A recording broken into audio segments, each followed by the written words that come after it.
Hello everyone and welcome for another video of Love and Wargames. In this video, we will take a look at this Scions of Jutland Battlefleet set, which is a very interesting box for two reasons. First of all, it's the first main box we get for the Scandinavians. We had a while ago the Ragnarok Battlefleet. This really fills up many units a row, so now you can really play 2000 points with only Scandinavians if you want. But also, this is actually a mercenary box, so no matter which faction you play, you can add those, like either the whole set or just a little unit that you will pick up into your battlefleet. So that will really be helpful. But as you see, there are tons of things inside, like so many.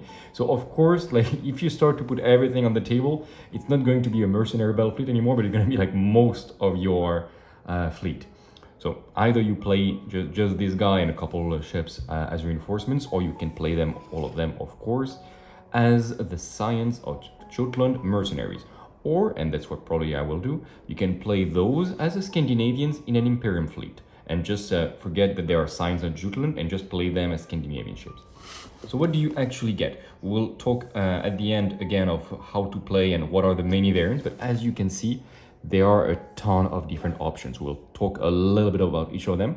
Of course, we will make a dedicated what to build video, but basically you have this Valhalla, which is the Ragnarok, but the bigger brother with a ton more rules and weapons and everything. You get also again those Mass 2 cruisers of the Scandinavians. We know them already. They are the basic ones, so they're the Odin River base, and you can build them in a few other ways. We've seen them a couple times on the channel.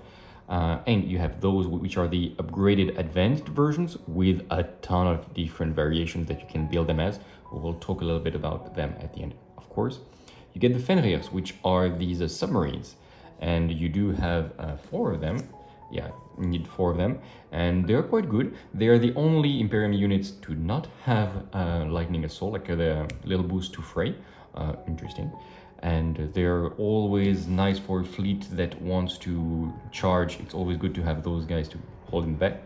We'll get 2 of those Valkyrie carriers, a little escorts for the Imperium. We already had aerial escorts, and those are going to be the basic ones. And of course, the giant mech, the Einherjar. I hope I pronounced that right. And they look so cool. I already loved the previous Imperium robots, but those are just the level above. And then some of those submarines tokens. Okay, we see what is inside. Let's now open the box and look more in detail at each of the sprues. And of course, at the end, we'll also, like during the video, we'll make some size comparisons with the ships we already have for the Scandinavians. Let's go. So we get a lot of stuff inside. This is one of the largest box, like this is the largest type of box that they produce in War Cradle. And for those large box, we do have the little guide that usually explain how to build. Of course, always nice to have them directly inside. And you also, oh, you have the artwork actually, nice. And there should also be the stat lines for the current version of the game, or not, or just some rules and how to build, like the building instructions. Okay, but you don't have the stat lines, but it's not really important. You can really just go on the website and have the rules for free, the latest ones. This is one of the more expensive box, but you are in luck. If you are in continental Europe, you can now go on My Hobby Place to get them at -10%. And if you use the link in the description, it helps the channel. When you are just validating your card, you can just select us and it gives us like a couple percentage, I think it's like 3 or 4, of your purchase, and it really helps the channel, of course. I can use this money to buy myself on My Hobby Place, and this way I can get bigger fleets for bigger battle reports. You know what, we'll keep the Valhalla for the end. I see we have some raising. Let's first start slowly with, okay, bases, of course you need, and these flight stands. Ah, yeah, for the Valkyries. Okay, good that we have them. Those little base, you use them for sending SRS token usually, but here it's going to be submarine tokens. I'm really excited to see what they look like. You get 4 of these Mass 1 flying bays. Yeah, I think they only go 4x4, even though you only need 2, but you can have some extra ones in reserve then. Okay, first sprue that we get through. This is for the robots, okay. First sprue, let's have a look. You know what, I'm gonna make sure there is a white background behind so you can see them a little bit better. Okay, so first sprue that we get, and this is the classical frontline of the Scandinavians that we already know. You can make these basic, like as we said, like these Onin, the Hoth Corvette as an escort, and we've already seen them before, so those for the little Hoth. Nothing really special. Let's just have a look at the little reactors. Shield always good, you get some magnetic, some shroud. What is that though? Is that a shield? I didn't notice, but this must be the Langsam generator. I think it's the first time I see it. Yeah, it is the first time. So this is the Langsam generator. It's unique to the Imperium, and it's quite interesting to see that. Yeah, it cannot be anything else with all the generators. And yeah, really interesting. It's basically gives some bonuses to the Imperium ship. It's more like a buffing stuff, and I think you can use it to make an electrical attack. And yeah, it looks not as exactly as how I would have imagined it. But yeah, sure. Let's see it painted later and see how it will look on the ships. Nothing special to say, except, of course, as always, the Imperium has these really cool turrets. I love the turrets. And these dreaded heavy shock rockets. They can really pile up the disorders from far away very fast. Okay, you get a second sprue, exactly the same. No surprise there, because that's what you have on the box, always good. And we go to these newest sprue, and wow, the submarines are actually in one piece. Like they're just like one block, so we can really see them well. I will try to zoom a little bit. Yeah, you have the submarine straight away. Like, do you need something under? No, I think it's just like one block of plastic, and you just have it, and that's it. Oh, it's quite rare. I think the first time I see in plastic the ship just being in one part, and you don't even need any assembly. Okay, good for this. You have those little midget submarines, I think they call them, and indeed they are very small submarines. They are launched by the Valhalla itself and one of the cruiser variants, so it's always good to have those. You have the Valkyries there. It is quite small, but I really quite like the design. It really reminds me of the dropship, the Cheyenne dropship in Alien, so I really like it. I must admit, I'm quite partial to sci-fi looking units, and this one does look really good. There are a few couple options. We will talk more of the rules in the what to build, but here we just have a look at the design. Something that I really like are escort ships, and here we can see the Imperium escort ships. They're so small, I don't know if you can see my finger, they're really small. If you want to have a high level of details on them, it's going to be difficult, but I just love them. They are adorable. Look at this little tiny turret in front. I don't know if you can see the scale, but I don't have big hands, trust me, and this is just so tiny. Good luck painting that, but if you manage to do the windows, it's gonna look quite great. And yeah, escorts are always a good thing. It really gives this feeling of a large battle fleet on the table, and I would highly recommend. They cost very little. They're usually 5 points, 8 points. So yeah, always put as many escorts as you can. It really does a lot to give this feeling of two giant fleets fighting each other, and not just playing skirmish with ships. All right, so there we have this, and of course we have the rest. I focus on the small things that are already in one block, but from this sprue you can also build the new cruisers.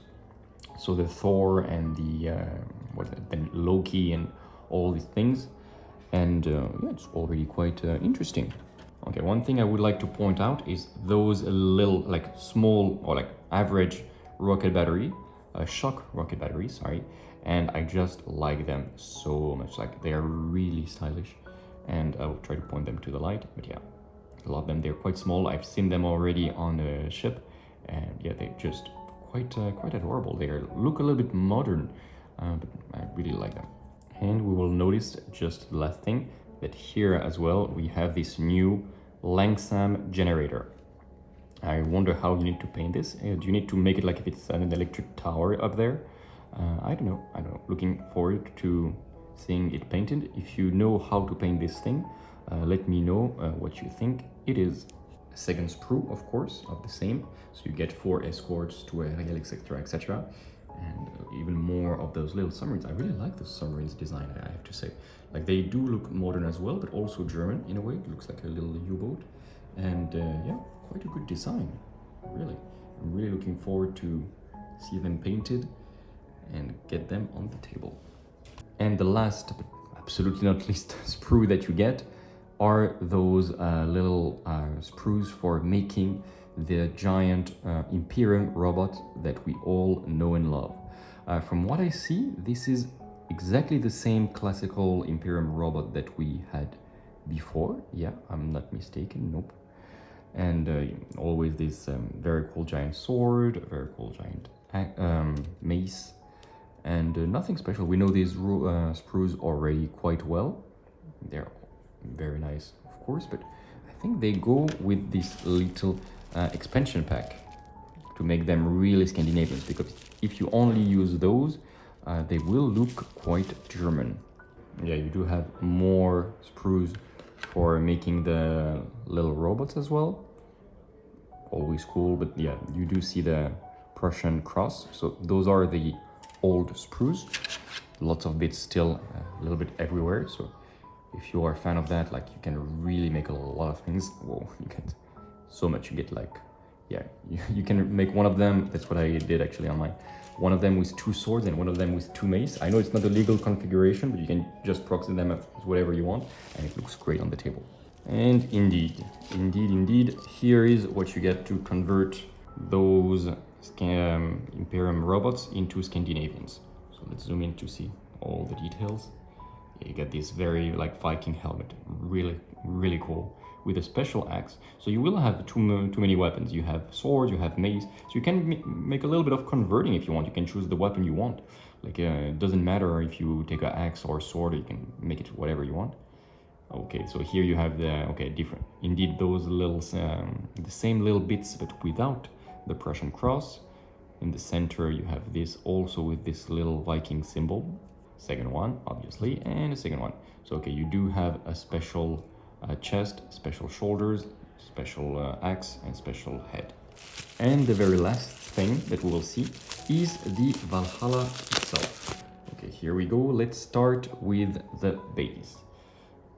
Okay, it really looks like a Ragnarok. I quite like the design. It's quite pointy, let's say. You can really make this these shields from another color to really give the idea of a ship that is supposed to be almost ramming. You have this weapon that is built inside. Oh yeah, it's a smaller Stormbringer, and then you have a giant heavy Stormbringer up there, and yeah, you have all the weapons there. Indeed, you get those as well, so one of them is gonna go there. And you get a lot of extra bits. You need to always follow with the instructions. I don't make the building, as you know. It's Yasan that makes all the building and the painting and everything. Yeah, it looks quite good. Like, just from the bits, it's good. I will actually take the opportunity of having a look because I have those. Okay, so you are supposed to build it like that. Okay, so this goes to the back.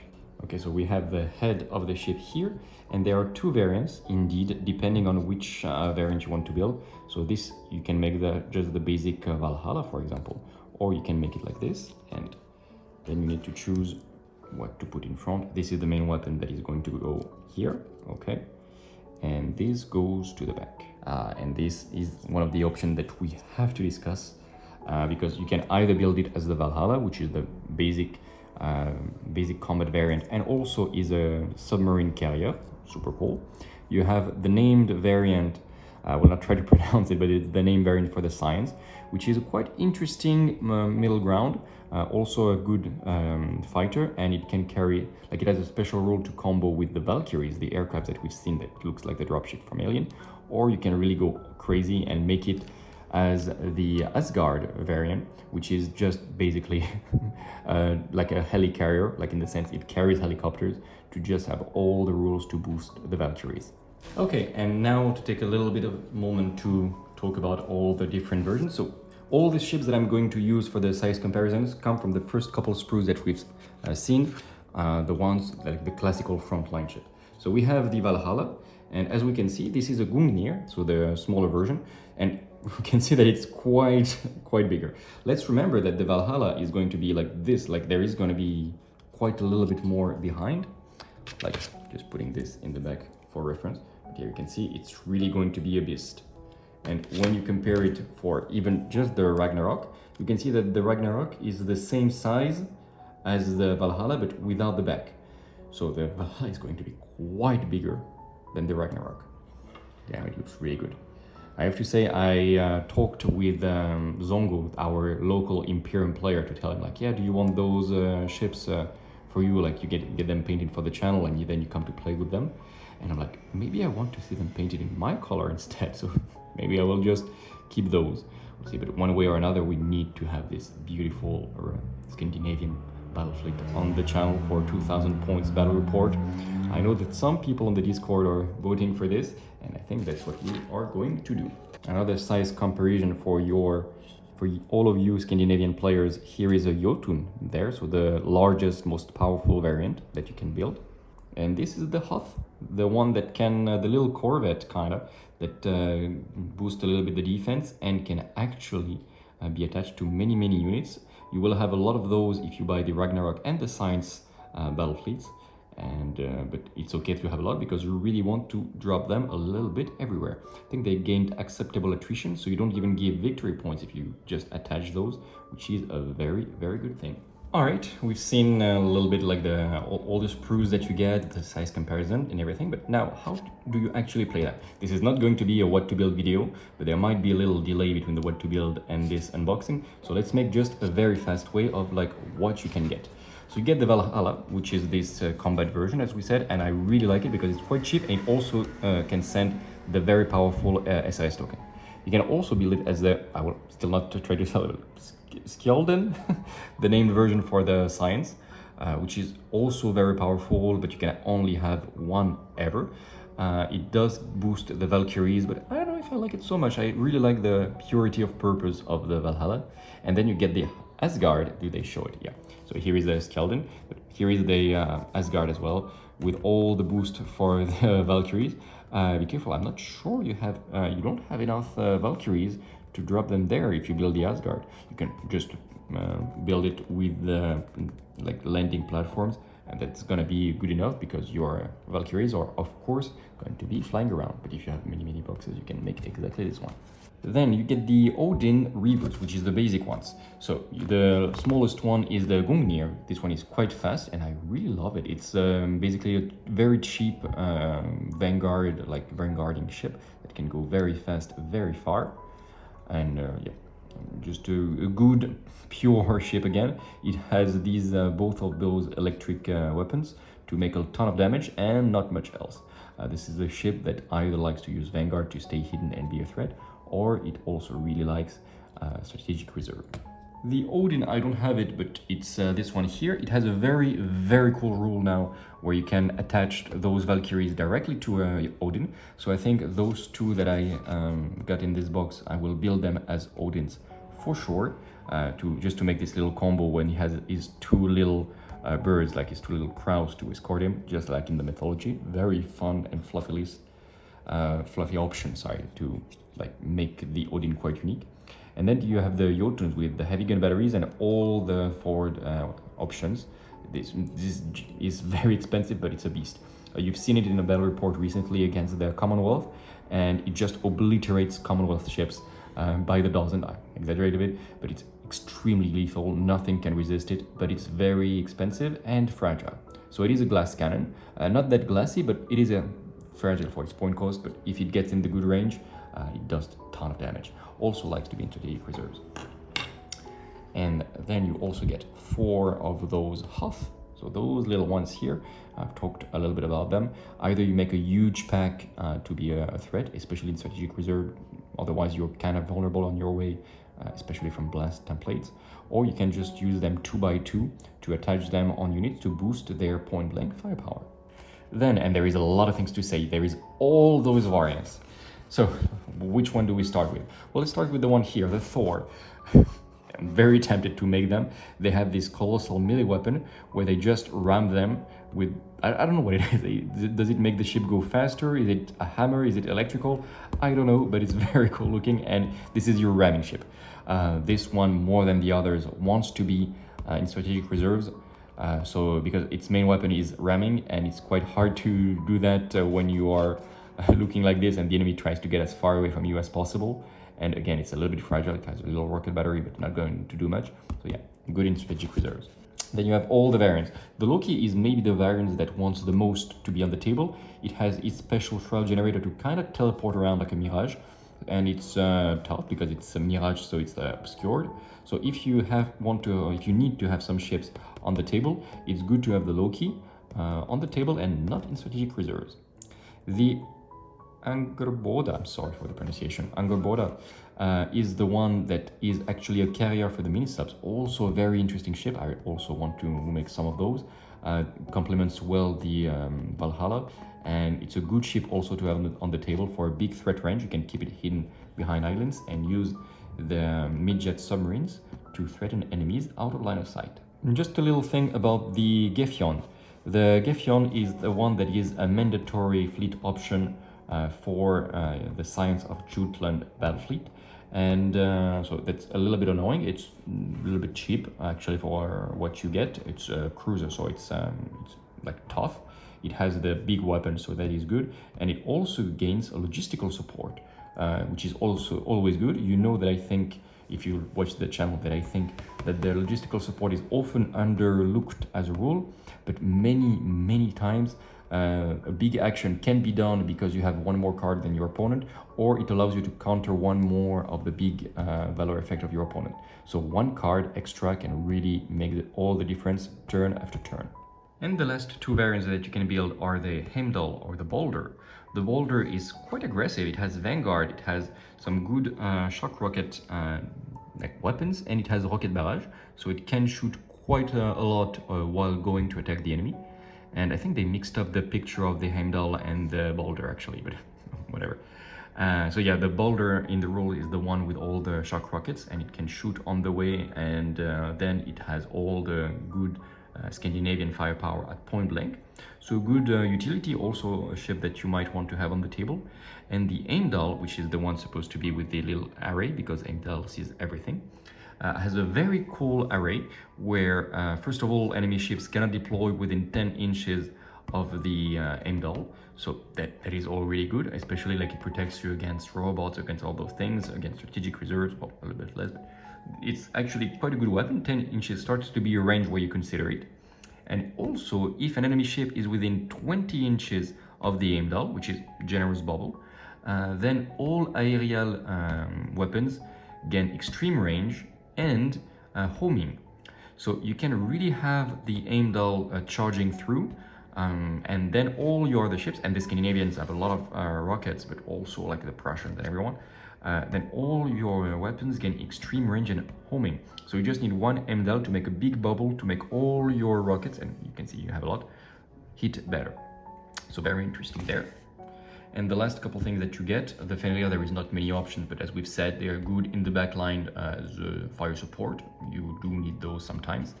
And you also get the Heineriar, which very simply, they are the Prussian robots, but better, and a little bit more expensive. They have their own little unique rule. They are very good for boarding, of course. And yeah, they're just very powerful. Like when you have one of those popping next to you, you're really in panic because they will like do a lot of damage. That's why ships like Heimdall are very important. However, if you do manage to counter this, especially because Submarauder now needs to be declared with a token, you can counter this. And if you manage to shoot the opponent, like robots, after it goes out of the water, especially if you deny him the ramming action when it goes out of the water, then it's a huge point sink for your opponent that he did not get to get its points back from. Like he didn't get his money worth out of it, and then you really get a lot from destroying the Iron. So really, like if it reaches a battleship or something, you're in trouble. But really, like stay away from those tokens because yeah, they're very threatening. Okay, that is going to be it for the unboxing of the Scions of Jutland. Do expect to see them soon on the channel in a battle report, probably 2000 battle report, yeah, that's for sure. As always, leave us a little comment. It really helps the algorithm to share those videos to people all around, and it gives you a chance to gain either an Alliance Battlefleet or a Crown Battlefleet. So there will be 2 winners in our next wave of the game to win Battlefleets. And yeah, more winners, more happiness shared around. Thank you very much. Also give us a thumbs up, it really helps. And as we've said, if you would like to get this Scions of Jutland Battlefleet set and you're in Europe, go to my hobby place. You get 10% by using the link, and you also help the channel. So that's really, really cool. Thank you very much. Until the next video, remember to keep spreading the love all around. Bye.